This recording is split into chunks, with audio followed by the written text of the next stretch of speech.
Om Namo Narayana, and welcome back to the Annapurna Upanishad. And with this video, we start part 5, which is the final section.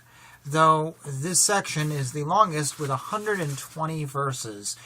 So we're not going to get through it in this video, but I don't know if it'll take us 2 or 3. I don't know how I'll be stopping in this. So we'll just find out as I go along. So here we go. Part 5. He is said to be dead whose mind is not given over to investigation when he walks or stands, when he is awake or asleep. Know the spirit in itself to be of the nature of the light of right knowledge. It is fearless, neither subjugated nor depressed. The knower digests whatever food he eats, whether it is impure, unwholesome, defiled through contact with poison, well-cooked or stale, as though it were sweet. The wise know liberation to be the renunciation of all attachment. Non-birth results from it. Give up attachment to objects. Be liberated in life. Attachment is held to be the impure impressions causing reactions like joy and indignation when the objects sought after are present or respectively absent. Pure is the impression latent in the bodies of the liberated in life, which does not lead to rebirth and is untainted by elation or depression. Pains do not depress you. Joys do not elate you. Abandoning servitude to desires, be unattached.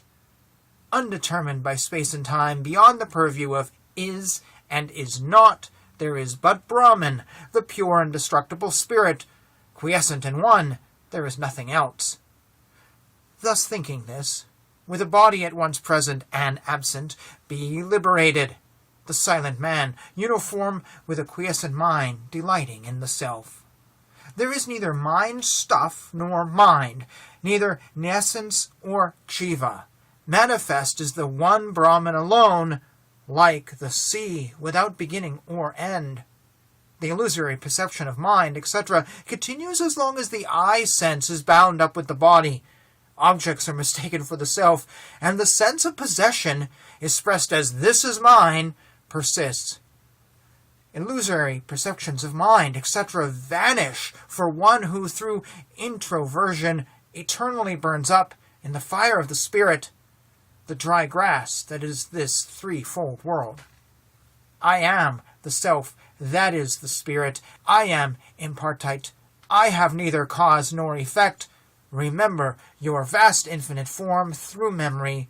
Do not be finitized.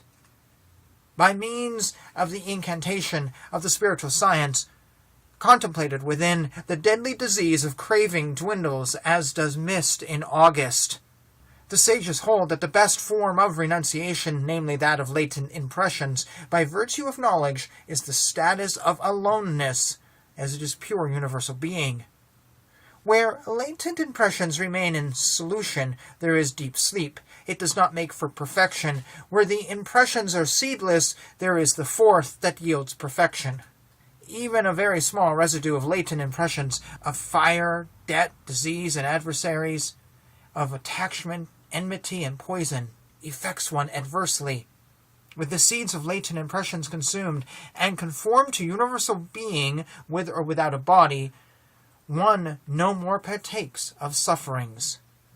The decision, this is not Brahman, is the sum total of nescience, whose extinction consists in the opposite distinction, this is Brahman. Brahman is spirit. Brahman is the world. Brahman is the congregation of beings. Brahma is myself. Brahma is the adversary of the spirit. Brahma is the allies and friends of the spirit. Once it is realized that Brahman is all, man is Brahman indeed. One experiences the omnipresent spirit that is peace. When the mind, the guide of unregenerative senses, ceases to operate in regard to the alien, the immaculate, all-pervading awareness that remains, the Brahman intelligence, am I. Resort to that intelligent self, having discarded all speculations, all curiosity, all vehemence of feeling. Thus intelligent beings with full knowledge, equanimous, with minds rid of all attachment, neither applaud nor condemn either life nor death. The vital breath has the ceaseless power of vibration. It always moves. In this body, with its ins and outs, this upgoing vital breath is placed above. The down breath is similar, only it is stationed below. That best breath control that operates in the expert, whether awake or asleep, listen to, on account of that, for better being. Paraka is the contact of the body with the up breath that moves forward from the nostrils through the space of the 12-finger breaths. Apana, the down breath, is the moon that keeps the body in well-being. The up breath is the sun or the fire which eternally warms the body. Resort to the spiritual identity of the down and up breaths that dwell near the point where the up breath dwindles and the down breath rises. Resort to that spiritual impartite principle when the down breath has set, and for a moment the up breath has not yet risen. Resort to that spiritual impartite principle at the tip of the nose where the breaths revolve before the down breath sets while the up breath has done so.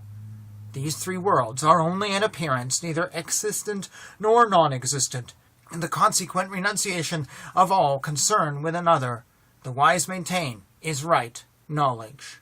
Even this appearance is distorted by the mirror of the mind, therefore giving up that too, be rid of all appearances. Uprooting this fearful demon of the mind, detrimental to the essence of steadiness, remain what you are, be steadfast. And I believe with that being verse 35, we will pause here.